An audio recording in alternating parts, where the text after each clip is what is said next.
Who are some of the people we'd love to kick out of society? Let's find out, starting with number 5, Only Fun.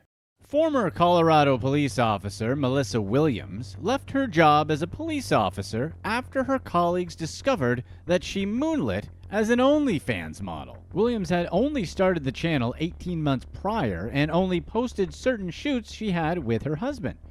She tried to keep her professional life and her salacious online life separate, but that was impossible. Before long, her colleagues found out about her page. She was a 28-year police veteran whose LinkedIn profile lists her as retired from the Arapahoe County Sheriff's Office after more than 11 years. She said that she started moonlighting on the platform in May 2020 as a means of spicing things up with her husband. She also claimed that she did it to decompress from her difficult and dangerous job. Williams knew that senior officers found out about her site when she received an email asking about it. That's when she realized that both senior and junior officers knew about her page and had subscribed to it, which was probably its own level of discomfort. They had also found a way to share her pictures around the office. Williams told news agency Jam Press that she felt as if her fellow officers weren't exactly seeking justice, but she felt that they rather simply wanted to see, let's just call it, what's going on her page. Especially since they did share her pics widely around the office. This began to take a serious mental toll on Williams, who had a doctor sign off on 12 months of leave with the recommendation that she leave her job for good back in 2021. This was when the police force and Williams' attorney put together a $30,000 severance package. Now she works on the platform full-time and earns around $4,000 a month, which was lower than her former police salary. But she hopes that her channel will continue to grow. Despite her success in a questionable industry while working as a cop, Williams still believes that the scandal could have been handled with a professional conversation rather than a supposedly forced resignation. But Melissa still sees her firing as a blessing in disguise, as she can sleep at night now and she feels 10 years younger without the stresses of police work. Do you think she should have continued with her job in law enforcement, or was it a smart decision to leave policing to focus on growing her channel, where it's becoming known for making women a lot of money? Number 4, Squatting Zone. A couple of Florida retirees, Patti Peeples and Tiura, found themselves in a bizarre situation when they found two people illegally living in their Jacksonville rental property. The squatters, who had been living in the house for over 40 days, caused a staggering $38,000 worth of damages. The retirees stumbled upon the unauthorized occupants when Peeples sent a handyman to conduct routine repairs after the previous tenants moved out. To their surprise, the handyman ran into a pit bull with a bunch of puppies on the sunroom porch, prompting Peeples to investigate further. Upon attempting to confront the squatters, the Peeples were presented with a receipt showing a payment of $3,330 for the first and last month's rent, along with a pet fee. But Peeples said that the lease was fraudulent since the property wasn't for rent. The situation escalated as the homeowners confronted the squatters multiple times, leading to more aggressive encounters. One of the squatters physically shoved Peeples, while another threatened to break her phone if she didn't leave. The most ridiculous part of the situation was that it took over a month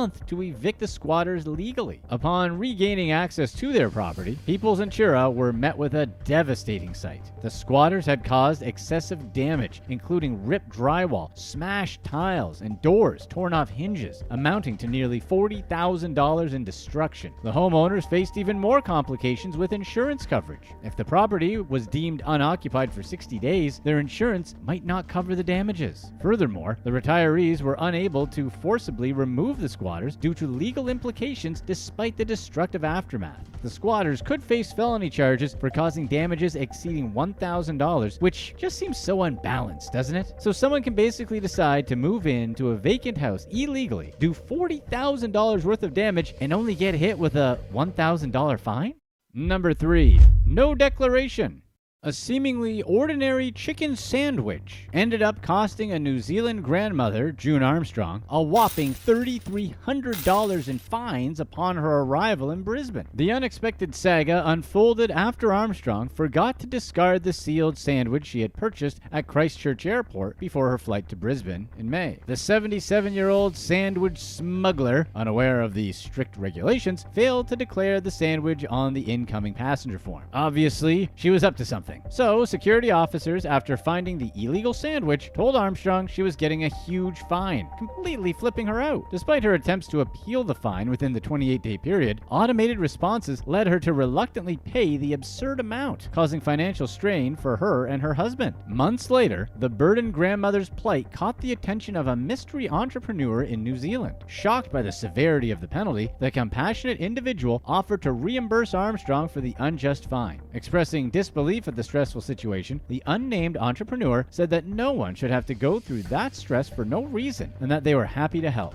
This act of kindness brought emotional relief to Armstrong, who never anticipated the money's return but felt a sense of fairness. The story serves as a reminder of the strict security measures in place for travelers and the importance of understanding them. But this time, the friendly gesture of the mystery entrepreneur shined a light on the positive impact individuals can have on each other's lives. And we don't know what kind of chicken sandwich it was, but we know it definitely wasn't a hero. Number 2. A career criminal gets out of life in prison. Kenneth "Kenny" Noy, a notorious British gangster, ran his criminal empire behind bars for almost 2 decades. Noy was first arrested when he was 15 years old for selling stolen car parts. He spent a year at a juvenile detention center and left ready to continue his life of crime. He continued selling stolen merchandise, which quickly turned into a full-fledged operation. Noy racked up a string of charges and met his wife, Brenda Tremaine, at his lawyer's office, where we're sure many a love match had been made. They got married and bought a house, which Noy paid for in cash, like you do. He wanted to extend the property, but couldn't get planning permission, so the house mysteriously burned down. Then, Noy used the hefty insurance payout to build his Barbie dream home, a mansion called Hollywood Cottage, complete with an indoor swimming pool and jacuzzi. Then, in 1983, Noy had moved into the precious metals business. In November of that year, a corrupt security guard at London's Heathrow Airport let 6 robbers into the Brinks Mat warehouse at the Heathrow International Trading Estate. Inside, they found 3 tons of gold bullion worth $31 million. Of course, having that much gold is going to draw a lot of attention, so the robbers needed some way to get rid of the gold and get their money. Luckily, Noy also specialized in smelting gold for resale. Unfortunately for everyone involved, law enforcement had already deployed its best resources to find the culprits of the massive theft. Investigators formed Operation Bullion and compiled 36 search warrants, including one to Noy's house. Scotland Yard sent out a couple of detectives from its elite surveillance squad to Noy's property. Detective Constable John Fordham and Detective Constable Neil Murphy arrived camouflaged but unarmed. It's pretty common in situations like this for officers not to carry weapons, especially when a heavily armed squad is about to arrive. Their job was to sneak onto the grounds and watch over the house while they waited for backup.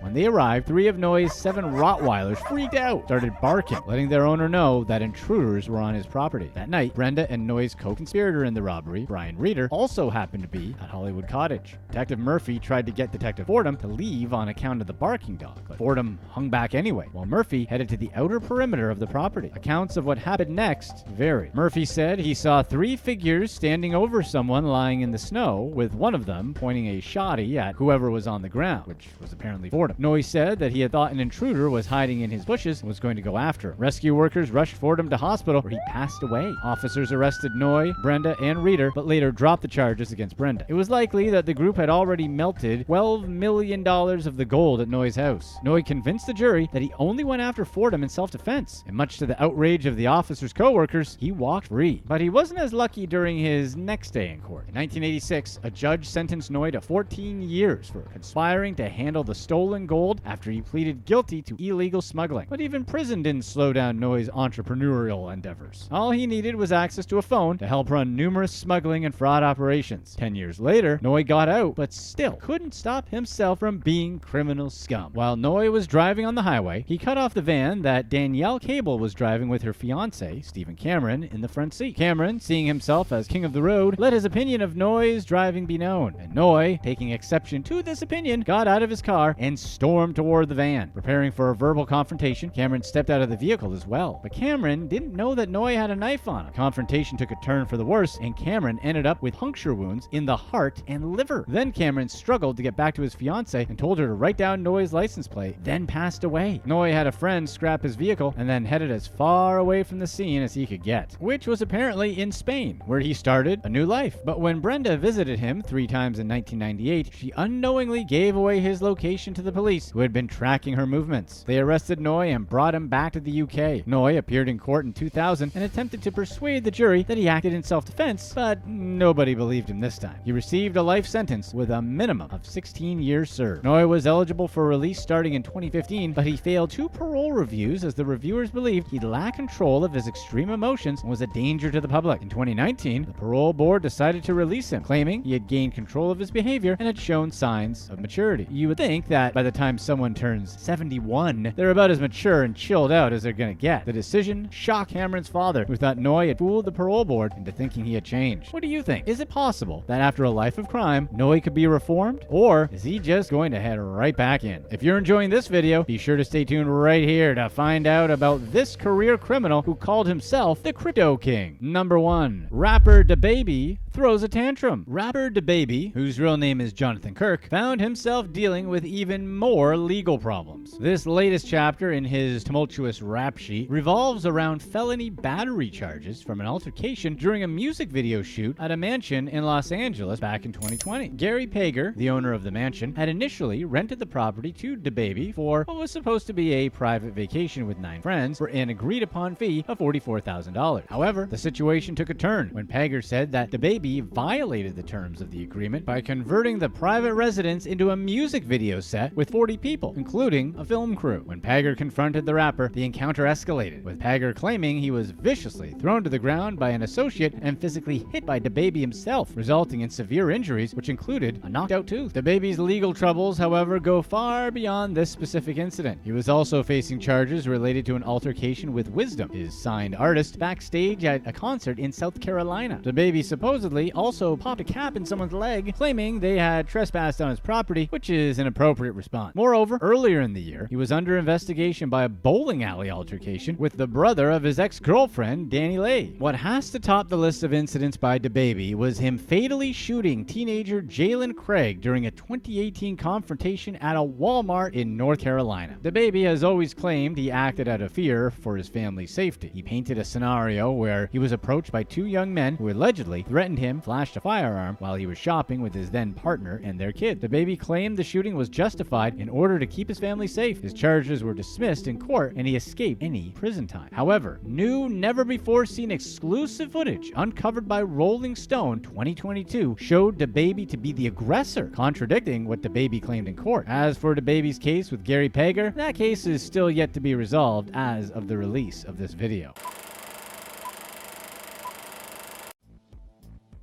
John Caruso was not one for modesty. As the self-proclaimed Michael Jordan of crypto trading, Caruso showed off his successful returns on Instagram, with his associates sharing their new tattoos, sports cars, and nightclub jaunts. They used hashtags like grind state and level up, with pictures taken at nightclubs or fitness centers to lure investors who sought a similar lifestyle. But Caruso, at the scheme's helm, didn't actually know anything about trading. Caruso is a short guy with small brown eyes. He wears the same brand names, Gucci, Louis Vuitton, that his associates wear. In a picture with his employees in front of a private jet, Caruso looks nervous and out of place, like someone's younger brother. As it turns out, Caruso is far from a crypto king. He was born in 1991 in Islip, New York, to John Albert Caruso, who in 2015 was named as a high-ranking member of the Colombo crime family. John had an extensive criminal record dating back to the 1970s, including at least 7 misdemeanors and 9 felonies such as grand larceny, fraud, forgery, and weapons charges. He went to prison several times. The apple doesn't fall far from the tree in the Caruso family. The father-son duo united in an extortion scheme in 2009 in which they threatened to seriously hurt a man if he didn't pay them $200,000. Caruso received 5 years probation for the crime, but violated his probation 3 times and received a sentence of 3 years in prison. He was released in 2017 after serving 20 months and then began his new career as an entrepreneur. Zach Salter is the son of record producer Dan Salter, whose clients included big names like Lil Wayne, Sheryl Crow, DJ Khaled, the Jonas Brothers, and DMX. Salter had a privileged upbringing and knew that he needed to make big money if he wanted to maintain his lifestyle he was brought up in. So when he met Caruso, they learned they had a lot in common. At first, Caruso and Salter bonded over their mutual interest in crypto investing and trading. They boasted about getting such great results that apparently others started asking them to invest on their behalf. Caruso branded himself as a clever cryptocurrency expert, and Salter his sweet-talking salesman counterpart. Together, they made the perfect team. They decided to go into business together and founded Zima Digital Assets, a company that prided itself on earning big returns on small investments for people who wanted to invest in cryptocurrency but just didn't know how or where to start. In 2019, Zima Digital Assets was known as a premier cryptocurrency fund and one of the fastest-growing investment funds in the world. Caruso said he owed his success to the strategy of maximizing returns in times of Bitcoin volatility. In media and news outlets, he started calling himself the Michael Jordan of cryptocurrency trading. Caruso met C.J. Wilson, a former Major League Baseball pitcher who owned car dealerships on the side. Caruso started coming in regularly to Wilson's dealerships to buy, sell, and borrow cars. The two eventually grew to be close friends and went on trips together with Salter. Eventually, Caruso offered Wilson a job with Zima Digital Assets as the company's chief operating officer. He accepted and stepped down from his role as general manager of the Porsche store. Though he had the fancy title, Wilson didn't actually do much for the company. He never lived in Arizona and sometimes went days without doing anything for Zima. One of Salter's roles in the company was basically to make up jobs and fake labels for people. Soon, the Caruso-Salter duo were featured across the glossy pages of magazines and gracing the front pages of newspapers. And in today's world, their marketing strategy also relied heavily on social media. Salter shilled for his company on Instagram with the hashtag ZDA and investment information just a DM away. Salter told an investor that he had a team of 7 analysts and 2 executive traders working constantly to manage the crypto hedge fund. He promised 100% satisfaction on all of his investments. They not only used Instagram to advertise their business, but also to flaunt their wealth as proof of their success. Salter's Instagram grid featured brand new cars and multi-million-dollar assets. One of his Instagram stories listed Zima's investments at $1 billion. And it seemed like the company was doing very well for itself. In 2019, they sponsored carts and guitars, striking out poverty, and then held a haunted mansion charity costume party. Salter also boasted in an interview about how Zima held a fundraiser for refugees in Bangladesh and reportedly raised $330,000. They recruited influencers like John Bowles, who listed himself as an executive board member and posted frequently on social media about investment opportunities with a guaranteed 18% return. But in reality, it was all just a glorified Ponzi scheme. Arizona-based financial advisor Richard Hoffman got on the bandwagon and encouraged his clients to invest with Zima Digital Assets. Turns out, Caruso and Salter offered Hoffman $1.5 million in low-interest loans in exchange for him bringing in investors. In 2019, Hoffman successfully convinced 8 clients to invest $650,000 in Zima, with Hoffman receiving a commission close to $200,000. This large commission encouraged Hoffman to continue hassling prospective investors via texts, calls, and emails. But in his efforts to persuade clients, he conveniently forgot to mention that he owed Zima tens of thousands of dollars and that he was getting a pretty generous kickback for every client who he successfully recruited. In August 2019, one client asked Hoffman if he was getting paid to recruit investors for Zima, to which he answered that he could only receive a 1% commission. Far from the truth. This client eventually invested more than $350,000. Hoffman's employer, Ameriprise, blocked him from referring any of his clients to Zima. So he got around it by using personal email addresses and submitted false information about his outside business activities and the reasons why he was transferring money out of his clients' accounts. Ameriprise was growing suspicious of these transfers and planned to call 2 of Hoffman's clients to find out the real reason. Hoffman somehow convinced them not to tell the truth. By the time Salter and Caruso were arrested in 2020, Hoffman's clients had already invested more than $600,000 in Zima. Salter and Caruso blew through $4.5 million on a lavish lifestyle. They used customers' money to go in on a mansion together, take joyrides in exotic sports cars, and go on trips in private jets. They weren't shy about posting their luxurious activities on Instagram, and even used them as alleged proof that their company was doing so well. Caruso bought a Lamborghini Urus, and Salter bought a Mercedes, BMW, and Audi. Cigar Aficionado magazine did a feature on Caruso and Salter and showed a picture of them posing in front of their bright blue and orange sports car on a tile driveway. The Secret Service discovered that they went to Las Vegas multiple times and spent nearly $1.5 million gambling. At the helm of what was supposed to be one of the country's fastest growing crypto investment firms, you would think that Salter was extremely busy, but that didn't seem to be the case, as he had more than enough time to pursue his music career on the side. He dropped Mixtape, Sweet Talker, and Sweet Talker 2. A bit ironic now, considering how he sweet-talked people into a phony crypto investment scheme. He hired professional videographers to shoot music videos of him singing slow songs. When he shared the YouTube video for his song Zaddy, he got more than 127,000 likes on Facebook. Most of his fans appeared to live outside the US, commenting all sorts of compliments in their native languages. Meanwhile, the leaders of Zima Assets were spending all of their profits. $350,000 on private jets, another $350,000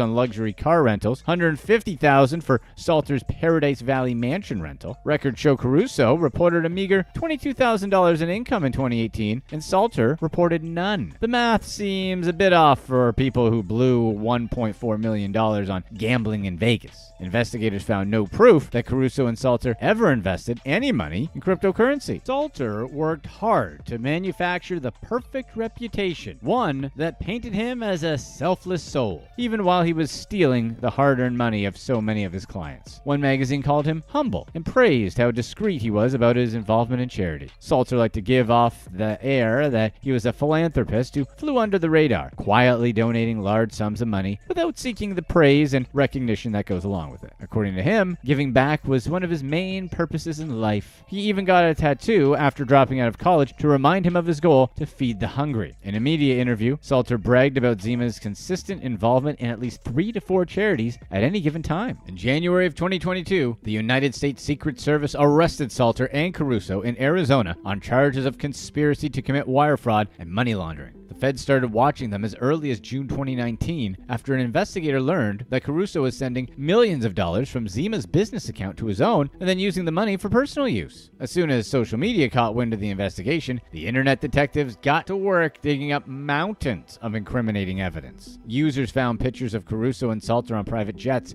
in multi-million-dollar mansions and sports cars. Investigators sent search warrants to Google and Facebook, which uncovered even more evidence, much of it consisting of false promises about investment opportunities and returns. Multiple banks received grand jury subpoenas. One of Salter's many side gigs was a music manager for Lacey K. Summers, a former MMA ring girl turned aspiring singer who also invested in Zima. As an Instagram fitness influencer, Summers took to social media to boast about her Zima investments and how she bought nearly everything she owns, her car, her house, her clothes, using the money she earned from cryptocurrency investments. She encouraged many of her 10 million followers to take a chance on Zima. They lost their money, and she did too. Salter and Caruso both chose to plead not guilty to the charges. Salters, who didn't have a criminal record, was released on bail. Caruso, on the other hand, with a criminal record as long as a CVS receipt, had no such luck. The court rejected his request for a pretrial release, in addition to a second emergency motion for his release due to a recent COVID-19 outbreak at his prison, the Florence Correctional Center. In 2021, the U.S. government filed its opposition to Caruso's requests. As a last-ditch attempt of using a get-out-of-jail-free card, Caruso said that he was simply, quote, too rich to spend time behind bars. He argued that he owns cryptocurrency wallets valued at over $850 million that need to be carefully monitored in order to protect his and his clients' investments. One of the main reasons the government wouldn't let Caruso out of jail, besides for his extensive criminal background, includes the fact that any money he has in crypto could easily be accessible if he were to flee the country. A major draw for Bitcoin Bitcoin is the fact that it's essentially unregulated and accessible anywhere in the world. If Caruso fled the United States while on pretrial release, he could easily hide out somewhere living off his supposed Bitcoin fortune. One company, Voltaire Painted Sunset LLC, filed a civil suit against Caruso and Salter, claiming that they invested $160,000 and were supposed to get a minimum of $3,000 per month in returns. They didn't receive most of this money, but it stopped after Caruso and Salter went to prison. Many of their loyal associates and followers who once praised their crypto knowledge made public apologies for encouraging people to invest in a Ponzi scheme that cost them their life savings. Zima assets only lasted from 2018 to 2020, a short-lived reign for the crypto king. Click to watch one of these next videos. Let us know in the comment section what you'd rather do. Be able to change your past but risk altering your present now, or keep everything in your life as is.